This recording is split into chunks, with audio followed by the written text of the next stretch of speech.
네, 오늘은 저희들에게 특별한 날입니다. 우리를 구원하시기 위해서 예수님께서 오신 날이고요. 저희들은 이 날을 축하해서 오늘 특별히 모였는데, 여러분 어떤 선물을 예수님을 위해서 준비해 오셨습니까? 오늘 생일 파티 오신 여러분들, 선물들을 가지고 오셔야 되는데, 어떤 선물을 가지고 오셨나요? 우리 주님께서 너무 받기 원하시는 선물이 있는데요. 오늘 제가 여러분들에게 예수님이 정말 받기 원하시는 선물을 소개해 드릴 테니까, 오늘 이후로 우리가 매해마다 크리스마스 서비스를 드릴 때마다 꼭 준비해 오셔야 합니다. 황금일까요? 유황일까요? 모략일까요? 우리가 한번 말씀 가운데 생각을 해보죠. 여러분, 우리가 예수님의 오심을 생각할 때 우리가 흔히 이런 생각을 해보지 않지만, 여러분, 예수님께서 이 땅에 오신 것은요, 우주여행을 하고 오신 것이에요. 지금 우리는 이제 이미 우주여행을 하는 시대에 살고 있지만, 실제로 하늘에서 이 땅에 오신 예수님은요, 하늘 보좌를 버리고 이 땅에 우주여행을 하셔서 어디로 오셨어요? 이스라엘이라는 땅에. 어디로 오셨어요? 갈릴리라는 지역에. 어디예요? 특별히 그 중에서도 나사렛이라는 작은 동네에. 누구에게요? 마리아라는 한 소녀에게. 계속해서 말씀드리지만, 그 당시에 고대 근동 지역에서 여성들이 언제부터 결혼을 하기 시작했냐면 13살, 14살이었단 이런 역사적인 사실 때문에 오늘날 많은 신학자들이 마리아의 그때의 나이가 아마 13, 14살 정도 되었을 거라고 주로 이제 추측을 해봅니다. 자, 이렇게 예수님께서요, 우주여행을 하시고 어디로 오셨느냐? 한 소녀의, 한 어린 소녀의 속에 들어오셨어요. 어디에? 태에. 그 어두움에 10개월을 계신 거예요. 여러분 한 번도 이렇게 생각해 보지 않으셨을 수도 있지만, 하나님 우리 아버지는 자신의 아들을요, 아주 멋있고 건장한, 우리가 알고 있는 멋있는 어떤 배우처럼 망토를 입혀서, 그리고 수많은 천사들과 함께 이 땅에 왕처럼 보내실 수도 있었어요. 그런데 하나님은 그렇게 하지 않으셨습니다. 자신의 아들을요, 그 낮고 낮은 그곳에, 그 천하고 천한 그곳에 한 소녀의 배를 빌리셨어요. 그리고 자신의 아들을 10개월 동안 그 소녀의 태 안에 두시고 자라게 하셨어요. 우리 인간이 이 땅에서 어떻게 나고 자라는지를 그대로 당신의 아들도 경험하라고. 그래서 하나님의 궁극적인 목적은 자신의 아들을 이 땅에 보내실 때 누가 되게 하는 것이었느냐? 여러분과 저 같은 인간이 되게 하신 거예요. 이것을 너무 잘 알고 있던 사도 바울은요, 빌립보서 2장 7절에 이 예수님의 이 땅에 오심을 이렇게 표현하고 있습니다. 오히려 자기를 비워 종의 형체를 가져 하늘의 보좌를 버리고 왕 중의 왕이신 그 예수님께서 모든 것을 버리고 종의 형체를 가져 사람들과 같이 되었고 사람의 모양으로 이 땅에 나타나셨다고 표현을 하고 있어요. 자, 그렇습니다. 예수님께서 이 땅에 우리와 똑같은 사람으로 오셨대요. 그런데 이 예수님의 어린 시절이, 계속해서 제가 중간중간에 몇 번씩 설명드린 적도 있지만, 여러분, 이 예수님의 어린 시절이 심상치가 않아요. 오긴 왔어요. 그런데 한 소녀에게 왔어요. 남자를 모르는 한 소녀에게 성령으로 잉태가 되었어요. 그 이야기는 무슨 말입니까? 이 예수님을 잉태한 이 소녀는 즉각적으로 결혼하지 않은 혼전 임신을 하게 된 거예요. 그 당시에 혼전 임신은 돌에 맞아 죽는 죄였어요. 자, 예수님의 처음 오심은 이렇게 시작이 됩니다. 자, 그래서 지난번에도 말씀드렸지만 예수님의 어린 시절은 우리가 생각하는 것보다 훨씬 더 행복하지 않았을 거예요. 자, 예수님은 나시자마자요, 어떤 여행을 또 하시냐면 부모들과 함께 이집트로 내려가게 됩니다. 여러분, 그래서 이제 우리는 성경에 이집트에서 어떤 경로를 거쳤는지 잘 나오지 않지만 실제로 제가 이집트의 곱틱 처치를 가봤더니요, 이집트 곱틱 처치에 예수님께서 이집트에 와서 부모들과 함께 어떤 지역을 여행했는지 지도가 있길래 그거를 제가 사실은 사왔어요. 그런데 거기에 보면 이 곱틱 처치의 전승에 보면 예수님의 부모가 한 곳에 머무신 것이 아니고요, 계속해서 이집트 전체를 계속 돌아다니셨어요. 그러다 이제 다시 이제 이스라엘로 돌아가게 되는데요.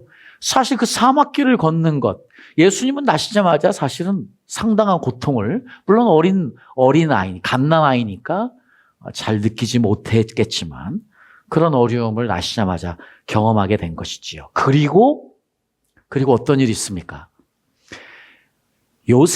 요셉은요, 마리아와 함께 어디에 살기를 원했냐면 원래 자기 고향인 베들레헴으로 돌아가기를 원했어요. 그것이 맞는 일이에요. 왜요? 거기서 살아야 조용히 살 수 있어요. 그런데 그렇게 안 되지요. 어디로 다시 가지요? 원래 왔던 나사렛으로 다시 갑니다. 그곳은 어떤 곳입니까? 그곳은 이미 거기에 있는 사람들은 마리아가 남자를 모르는 이 여인이 아니에요. 누군가를 통해서 애를 얻은 그것을 알고 있는 그 동네로 다시 보내셔요. 그래서 이미 이것이 예언되어 있습니다. 왜냐하면 이사야서 9장 1절에 보면은요, 전에 고통하던 자에게는 흑암이 없으리로다. 옛적에는 여호와께서 스불론 땅과 납달리 땅으로 멸시를 당케 하셨더니 후에는 해변길과 요단 저편 이방의 갈릴리를 영화롭게 하셨느니라. 지금 하나님께서 예수님을 이방의 갈릴리로 다시 보내신 것이에요. 이방인이 많이 살고 있는 갈릴리 땅으로 보내셨어요. 거기로 보내신 것뿐만 아니고 원래 부모님들이 사셨던 나사렛으로 보내셨다는 거예요. 자, 이것은 우리에게 굉장히 중요한 스페큘레이션, 그 유추를 하게 되는데요. 어떤 거냐면 마가복음 6장 1절에서 보면은요, 예수님께서 지금 공생애를 시작하시고 이 나사렛에 오셨어요. 회당에서 지금 가르치기 시작하시거든요. 그 가르침에 놀라요. 거기 나사렛의 사람들이요. 그러면서 그분들이 뭐라고 이야기합니까? 마가복음 6장 3절에 보니까요, 이렇게 이야기해요. 이 사람이 마리아의 아들 목수가 아니냐. 여러분, 지난번에도 제가 이미 설명을 드렸지만 이 이야기는 너무나 우리들에게 중요한 이야기예요. 그 당시에 유대 사람들에게는요, 그 누구도 엄마의 이름을 부르며 누구의 아들이라고 하지 않아요. 아버지의 아들을 이야기하죠. 요셉의 아들이 아니냐 해야 되는 것이에요. 근데 지금 나사렛에 있는 그 사람들이 예수님의 가르침에 놀라며 이 사람은 마리아의 아들이 아니냐 하는 것은 무슨 이야기예요? 다 알고 있는 거예요. 속된 말로 애비가 누군지를 모른다는 거예요. 아버지가 누군지를 모른다는 이야기예요. 네.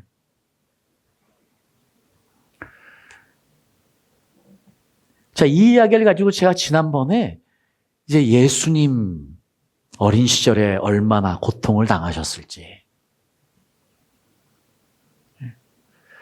그래서 마가복음 3장에 보면은요, 예수님이 공생애를 시작하셨을 때 예수님이 미쳤다고요.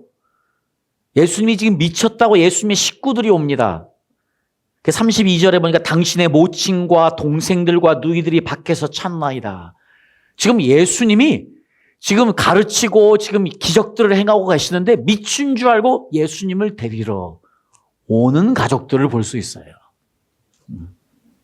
이 여러 가지 상황들이요, 그때의 가족들도 아마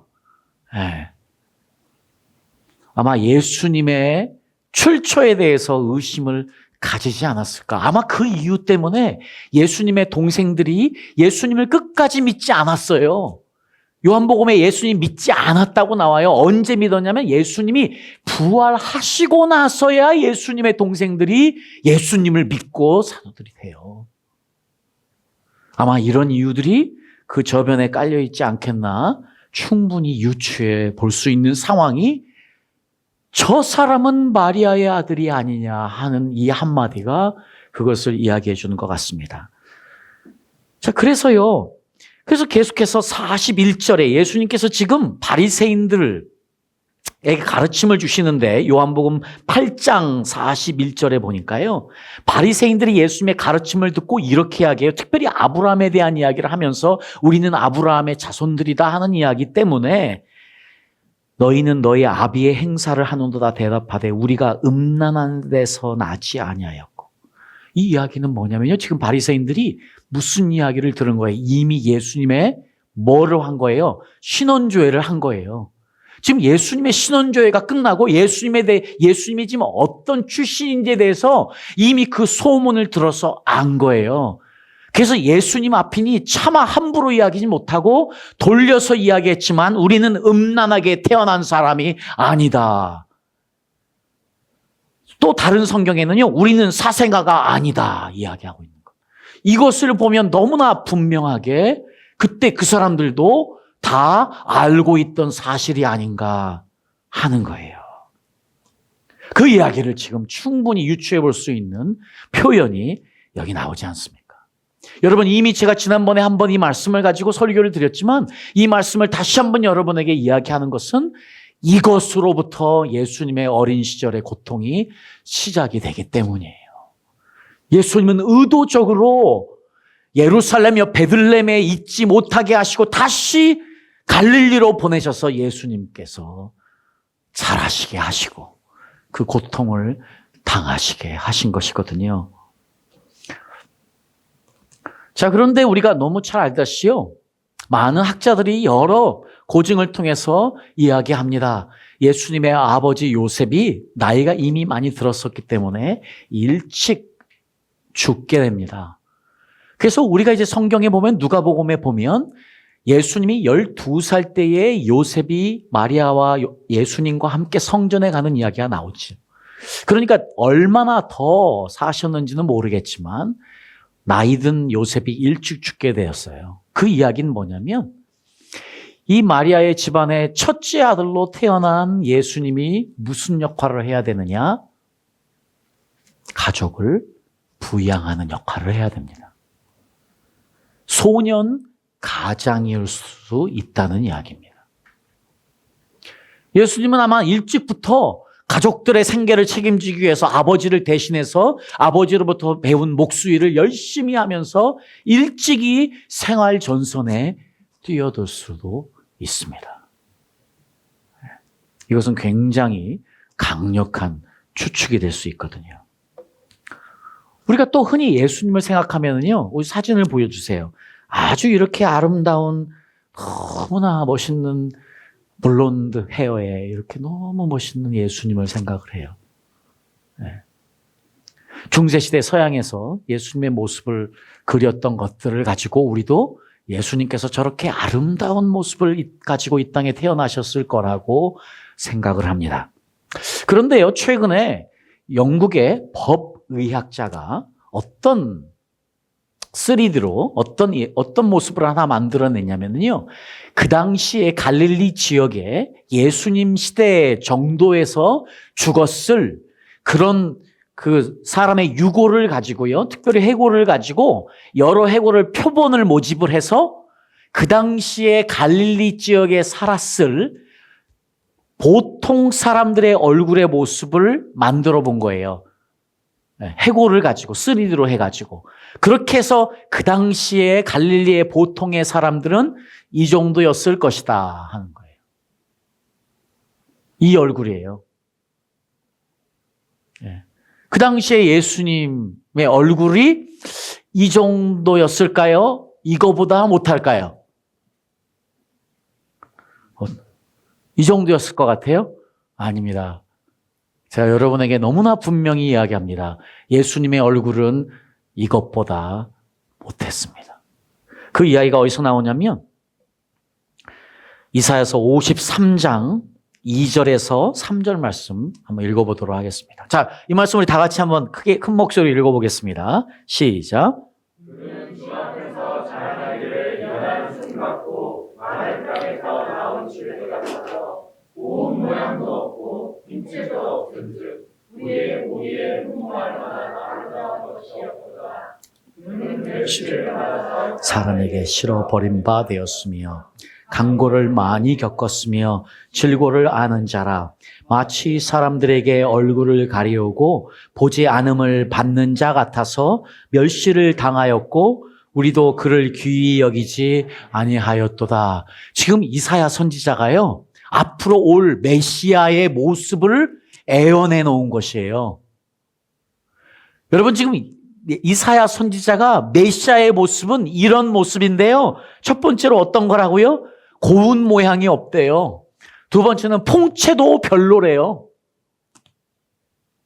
그래서 흠모할 만한 것이 없대요.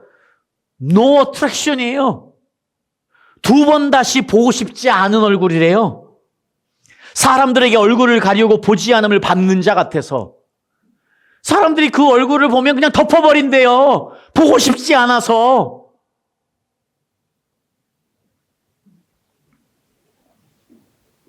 하나님께서 지금 당신의 아들을 이 땅에 보내시는데요, 그 얼굴조차도 평균 이하예요. 사실 이 말씀 때문에요, 중세시대 때 어떤 교회들은 예수님이 이 땅에 곱추로 오셨을 거라고 했던 기록도 있어요.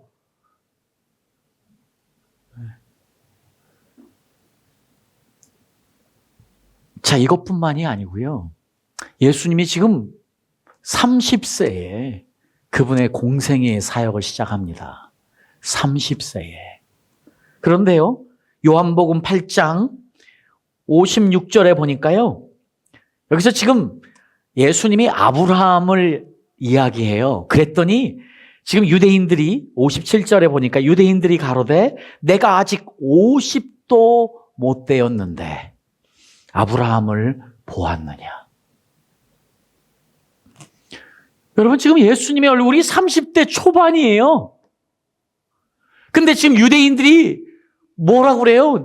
내가 지금 아브라함을 마치 본 것처럼 이야기하니까, 만난 것처럼 이야기하니까 네 지금 나이가 50도 안 돼 보이는데 하는 말은 무슨 말이에요? 좋기 40은 넘었다예요. 30살의 청년이 40대 중반 이상으로는 보이는 거예요. 건늙어버린 거예요. 이 말은 무슨 말이에요? 예수님의 심적인 고통이 우리가 생각했던 것보다 훨씬 크셨다.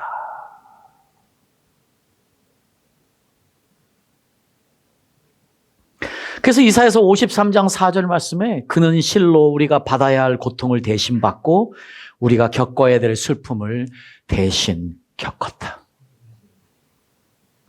하나님께서 그분의 아들을 이 땅에 보내실 때 최악으로 보내신 것이, 가장 낮고 낮은 신분으로 보낸 것. 혼전 임신, 미혼모의 엄마, 그것도 못해서 사생아, 예비 없는 자식, 소년 가장, 별 볼 일 없는 얼굴, 늙어버린 얼굴.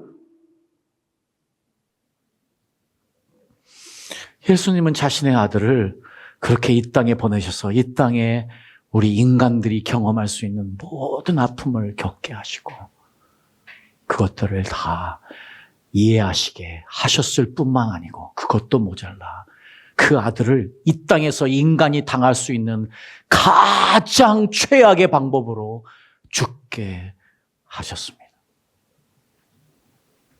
그래서 그 예수님이 오늘도 저희들에게 이야기합니다. 나도 알아. 나도 알아. 우리가 그분 앞에 와서 우리의 고통을 호소할 때마다 예수님은 나도 안다.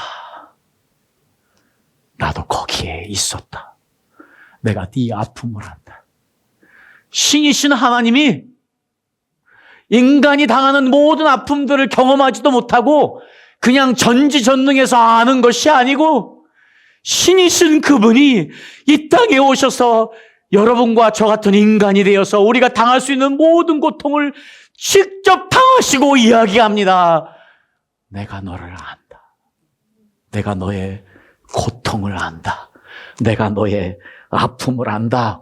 왜냐하면 내가 당해봤으니까. 이 예수님께서 저희들에게 말씀하십니다. 수고하고 무거운 짐진 자들아 다 내게로 오라. 내가 너희를 쉬게 하리라.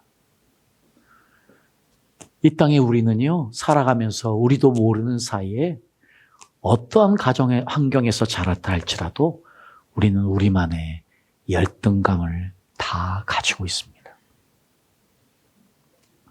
그런데 오늘 우리는 이 크리스마스, 예수님이 오신 이 기쁜 날을 맞이해서 하늘에는 영광, 땅에는 기뻐하심을 입은 자들 중에 평화로다 하는 이 축복의 말씀을 받으며 저희들이 생각해야 될 것, 예수님께서 이 땅에 오셔서 그 모든 것을 다 감당하신 이유는 우리에게 이 세상이 줄 수도 알 수도 없는 그 평안을 주시기 위해서. 여러분 어떤 아픔이 있으십니까? 여러분 어떤 고통이 있으십니까? 여러분 어떤 열등감을 안고 사십니까? 예수님 앞에 가지고만 나오십시오. 예수님 앞에 내려놓으시기만 하십시오. 그러면 그분이 여러분의 그 모든 아픔들을 다 받아내실 거예요. 그리고 그분의 평안을 주실 거예요. 그리고 여러분의 진정한 친구가 되어주실 거예요. 그래서 크리스마스는요, 그래서 성탄절은 어떤 날인 줄 아십니까? 내가 예수님 앞에 나와 내 모든 약함을 내려놓고 열등감을 극복하는 날, 그분의 사랑과 평안으로 채워지는 날, 그것이 주님이 우리에게 받으시는 최고의 선물입니다. 오늘의 시간 우리 가운데 있는 그 모든 아픔들과 고통들과 모든 열등감들을 주님 앞에 내려놓고 그리고 예수님의 사랑과 평안으로 채워질 때에 오늘 정말 하늘에는 영광, 땅에는 그분의 기뻐하심을 입은 자들 중에 평화로다. 이 말씀이 오늘 예수님께서 저희들을 축복하시기 원하시는 그분의 마음임을 믿습니다. 아멘.